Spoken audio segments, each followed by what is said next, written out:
Hello, I am Dr. Suma Balan, consultant pediatric rheumatologist at Amrita Hospital, Cochin. ഇന്ന് എനിക്ക് നിങ്ങളോട് പറയേണ്ടത് കുട്ടികൾക്കും വാതരോഗങ്ങൾ വരാമെന്നുള്ള ഒരു സന്ദേശമാണ്. ചെറിയ കുട്ടികൾ, 1-1.5 വയസ്സാവുന്ന കുട്ടികൾക്ക് പോലും സന്ധികളിൽ വാതരോഗങ്ങൾ ഉണ്ടാകാൻ സാധ്യതയുണ്ട്. ഈ കുട്ടികൾക്ക് വരുന്ന വാതരോഗത്തിൽ എല്ലാവർക്കും ഒരുപോലത്തെ അസുഖമായിരിക്കില്ല. ചില കുട്ടികൾക്ക് നമുക്ക് വലിയ വലിയ മുട്ടുകളിലായിരിക്കും പ്രശ്നം കാണുന്നത്, ചില കുട്ടികൾക്ക് ചെറിയ മുട്ടുകളിലായിരിക്കും പ്രശ്നം കാണുന്നത്, ചില കുട്ടികൾക്ക് കണ്ണിലായിരിക്കും വാതരോഗം ആക്ച്വലി പ്രസൻറ്റ് ചെയ്യുന്നത്, ആൻഡ് ചില കുട്ടികൾക്ക് സ്പൈനിലൊക്കെ ആയിരിക്കും പ്രശ്നങ്ങൾ വരുന്നത്. അപ്പോൾ മെയിൻ സിംറ്റംസായിട്ട് നമ്മൾ കാണുന്നത് എന്താണെന്ന് വെച്ചാൽ, കുട്ടികൾ വേദന പറയുന്നേക്കാളും ഉറങ്ങി എഴുന്നേൽക്കുന്ന സമയത്ത് കുറേ വിഷമങ്ങൾ കാണിക്കും. അപ്പോൾ കുട്ടികൾക്ക് വരുന്ന വാതരോഗങ്ങളുടെ ലക്ഷണങ്ങൾ എന്താണെന്ന് നമുക്ക് നോക്കാം. യൂഷ്വലി നമ്മൾ കാണുന്നത്, അവർ ഉറക്കത്തിൽ നിന്ന് എഴുന്നേൽക്കുന്ന സമയത്ത് അവർക്ക് എവിടെയാണ് ഇൻവോൾവ് ഭാഗം എന്ന് വെച്ചാൽ ആ ഭാഗം അവർക്ക് നിവർത്താൻ ബുദ്ധിമുട്ട് കാണിക്കും. അപ്പോൾ ചില കുട്ടികൾ നടക്കുന്നത് ഒരു വേറെ രീതിയായിരിക്കും എഴുന്നേൽക്കുമ്പോൾ, ചില കുട്ടികൾക്ക് കയ്യിൽ ബ്രഷ് പിടിക്കാൻ ബുദ്ധിമുട്ടായിരിക്കും എഴുന്നേൽക്കുമ്പോൾ, ചില കുട്ടികൾക്ക് വായ തുറക്കാനായിരിക്കും ബുദ്ധിമുട്ട് കാണുന്നത്, കഴുത്ത് പൊക്കാനൊക്കെ ആയിരിക്കും ചിലപ്പോൾ ബുദ്ധിമുട്ട് കാണുന്നത്.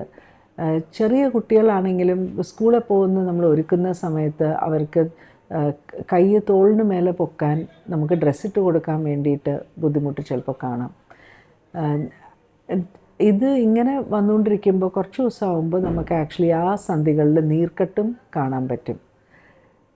ഇങ്ങനത്തെ കാര്യങ്ങളാണ് നമ്മൾ ശ്രദ്ധിച്ച് കുട്ടിയെ ചെക്കപ്പിന് കൊണ്ടുവരേണ്ടത്. ഇപ്പോൾ വാതരോഗങ്ങൾ നമ്മൾ ആക്ച്വലി കുട്ടിയെ എക്സാമിൻ ചെയ്ത് പരിശോധിച്ച് കണ്ടുപിടിക്കുന്ന കാര്യങ്ങളാണ്. ഇങ്ങനത്തെ അസുഖങ്ങൾ നമ്മൾ മരുന്നുകൊണ്ടാണ് ചികിത്സിക്കുക.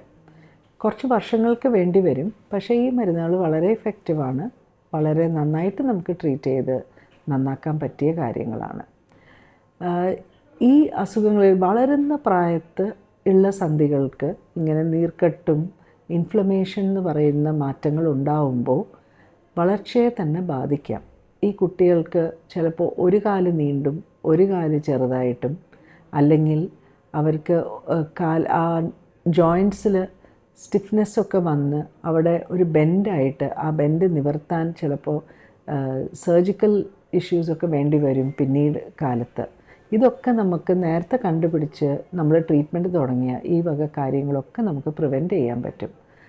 ആൻഡ് അത് വളരെ ഇമ്പോർട്ടൻറ്റ് കാര്യം എന്താണെന്ന് വെച്ചാൽ, എസ്പെഷ്യലി ചെറിയ കുട്ടികൾക്ക്, ഈ 5 വയസ്സിന് താഴെയുള്ള കുട്ടികൾക്ക് വാതരോഗങ്ങൾ തുടങ്ങുമ്പോൾ അവർക്ക് കണ്ണിലും സൈലൻ്റായിട്ട് വാതരോഗം ഉണ്ടാകാൻ പറ്റും.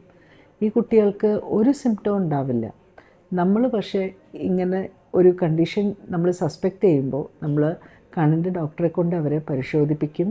അങ്ങനത്തെ പ്രശ്നം ഉണ്ടെങ്കിൽ നേരത്തെ ചികിത്സിച്ചാൽ അവരെ കാഴ്ചയും നമുക്ക് നന്നായിട്ട് സേവ് ചെയ്യാൻ പറ്റും. കൂടുതൽ വാർത്തകൾക്ക് news 18 Keralam YouTube channel subscribe ചെയ്യുക.